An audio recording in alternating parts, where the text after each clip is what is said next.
think the whole weight division, the best fighter in the welterweight division is probably Crawford. Crawford is on a different level when it comes to boxing, because look, I've been in the ring with the guy, I've shared the ring with him, and I know how his IQ is so high, his speed is good, and the power is there, so he's got everything. It'll be very hard to see a fighter beat him. Look, the fight I would love for him to have would be Crawford and Mayweather. What a fight that would be, because you've got two technical, all-around fighters. You think so? I take it if Crawford were to fight Errol Spence, you favor Crawford in that fight? Yeah, I think Crawford, not just disrespect to Spence. No, of course. Spence's power, he's a very good fighter, he's a good boxer as well, but I just feel like with Crawford, he has that extra edge on that fight with his movement, his slickness, so he's a little bit, and I think they're both southpaws, aren't they? They're both switch hitters. I don't think Spence is. I know Crawford is. Spence is more of a southpaw, and he just sticks to southpaw. Then it just depends how he's going to deal with the southpaw. Yeah. And a big, heavy, strong southpaw. Yeah. So it's hard to call. Those are the words of Amir Khan. Amir Khan says that Terence Bud Crawford's on another level, and he doesn't see anybody beating him at welterweight. He says the only person that he sees that could probably match what he can do in the ring as of now is Floyd Mayweather. And he really didn't decipher which Mayweather we were talking about. Was he talking about Pretty Boy, or were we talking about the last Mayweather that fought McGregor, or the modern Mayweather, the Mayweather that we haven't saw in a couple years? So Amir Khan on anybody from anyone that can decipher who is the best is him. He shared the ring with him. He said he's just so slick. He's just too much of a thinker in there.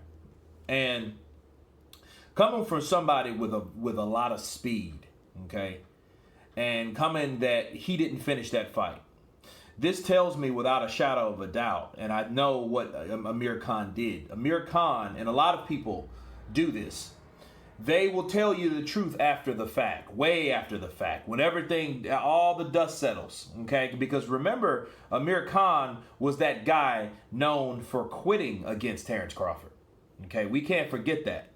And I think it was, the 7th round. He didn't want any more. He said he was hit low and he couldn't move and this, that, and the other. He didn't want to continue. He told his camp, he told his corner, he didn't want to continue. He told the referee, I don't want to continue, but I didn't quit. No, you quit. And this confirms it. He was making a point. He was giving props to Terence Crawford. But then here's my thing. Here's my counterpunch to Amir Khan. Why didn't you say that then? You see what I'm saying? You should have gave him the props and the accolades, right? Then, not now after what? Over a year ago? That's a year. That fight was what? April? Almost a year now? So he could have done that, but he does keep it 100 now, but it just shows you what people will do after the fact, after, their name's out the spotlight, after it really doesn't matter right now, after we have a world pandemic crisis, okay? He keeps it 100. He says, hey, I don't see anybody beating him. And Errol Spence is not a switch hitter. He's just a strong, powerful southpaw, and he said he'll beat him too. This is Amir Khan. He was like, no disrespect to Errol Spence, but Crawford's on another level. It's a reason why Terence Crawford is pound for pound the number one fighter in the world, okay? Or however you want to rate him. But he is high on the totem pole. He's number one in my book. Me and Mayweather think the same way when it comes to Terence Bud Crawford, except minus Gervonta Tank Davies. He's nowhere near the top 5 or the 10. He has to do something to even put himself there. But that's my counterpunch for that. However, Amir Khan, though, he is showing, and that's his way of saying, I didn't want no more of that. This guy is on another level. He has the total package, and I didn't want, because it's everything Amir Khan said in this segment, everything he said in this interview, it's what he didn't say.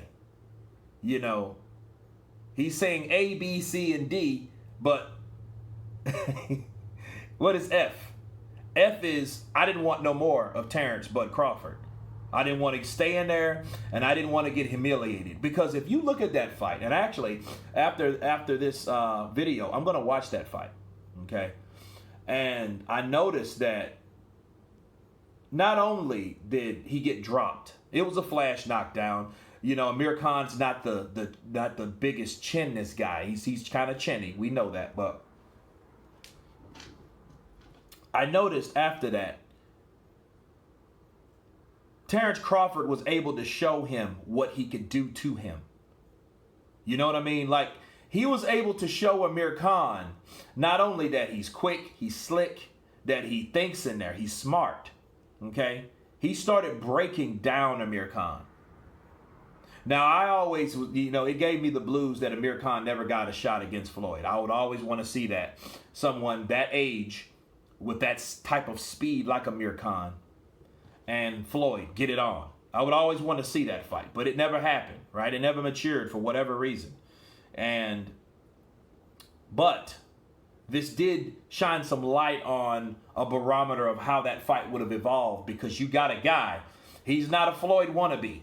He's just an equal or lesser value, right, of a Floyd Mayweather. Okay, he's a very highly skilled special fighter. And we were able to see at least Amir Khan, another guy that's very quick, that has his own awesome attributes. Okay, that speed is bar none. You know, he has some combinations and speed, and I like to see him fight. And I love to see those sparring wars between him and Manny Pacquiao. That would be a good fight, actually, if that ever matured, which it never matured as of now. But Terence Crawford broke down someone with that speed. He worked around that speed with his timing. Was he as fast as Amir Khan? Not really, but you couldn't really tell the difference, because he thought so much in the ring in that fight, to the point you couldn't see how much faster Amir Khan was, because everything that Terence Crawford did was strategic. Okay? So no, he didn't have to be as fast or flashy. What he threw counted, and he did it for a particular reason. He started breaking them down to the body. It was beautiful. Okay, so I can see why, again, Amir Khan did not want to continue in that fight, because then it would have got to the point, it would have been something like Floyd Gotti. If it would have went 8, 9, 10, it would have been like some Gotti stuff, and they would have been like, look, Amir, we can't have you doing this.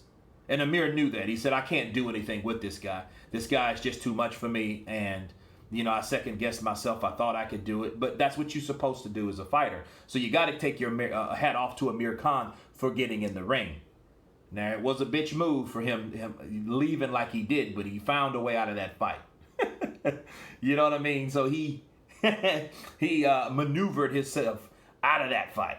Okay, but Amir Khan did keep it 100 on Terence Crawford. He thinks he's the #1 welterweight in the world. You guys tell me what you think about Amir Khan's interview. Of course, please subscribe. And you guys been Counterpunch. Peace.